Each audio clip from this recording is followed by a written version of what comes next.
ಸೂರಜ್ಗೆ ನಾನು ಹೌದು.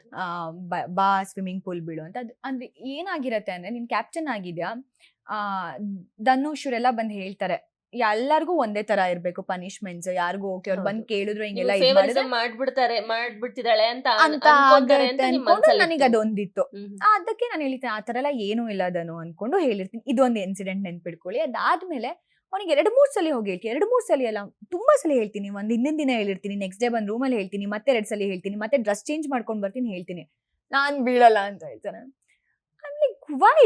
ಸಿ ನೀನ್ ಒಬ್ಬ ಬಿದ್ದಿಲ್ಲಾನೆ, ನಾನ್ ಬೇರೆ ಏನು ಡಿಸಿಷನ್ಸ್ ತಗೊಳಕ್ ಆಗಲ್ಲ ಇಲ್ಲಿ. ಎಲ್ರೂ ಆಮೇಲೆ ಯಾರು ನನ್ ಮಾತ್ ಕೇಳಲ್ಲ. ಕ್ಯಾಪ್ಟನ್ ಆಗ್ಬಿಟ್ಟು ಒಂದು ಪನಿಷ್ಮೆಂಟ್ ಕೊಡ್ತಿಲ್ಲ ನೀನ್ ಹೇಳಿದ ಮಾತು ಅವ್ರು ಕೇಳಿಲ್ಲ ಅನ್ನೋದ್ ಮಾತ್ ಬರತ್ತೆ ಅನ್ಕೊಂಡು ನನಗ್ ಕೋಪ ಬಂದ್ ಎಲ್ಲಾ ಬಟ್ಟೆಗಳ್ನು ತೆಗ್ದಾಕ್ತೀನಿ.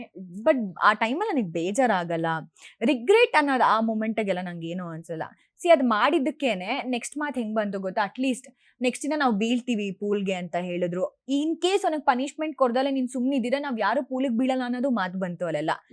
ಬಟ್ ಅದೆಲ್ಲ ಆದ್ಮೇಲೆ ನಾವಿಬ್ರು ಜಗಳ ಆಡ್ತೀವಿ, ಕಿತ್ತಾಡ್ತೀವಿ, ಎಲ್ಲ ಕನ್ವಿನ್ಸ್ ಎಲ್ಲ ಆಗ್ತೀವಿ. ತುಂಬಾ ಬಟ್ಟೆ ಸ್ವಿಮ್ಮಿಂಗ್ ಪೂಲ್ಗೆ ಹಾಕ್ಬಿಟ್ಟಿದ್ದೆ ನಾನು. ಹೋಗಿ ಸಾರಿ ಕೇಳ್ತೀನಿ, ಬಟ್ಟೆ ವಾಶ್ ಮಾಡ್ಕೊಡ್ಲಾ ಅಂತಾನು ಕೇಳ್ತೀನಿ. ಬಟ್ ಈಸ್ ಲೈಕ್ ಅವ್ನು ತುಂಬಾ ಕಾಮ್ ಪರ್ಸನ್. ಅವನು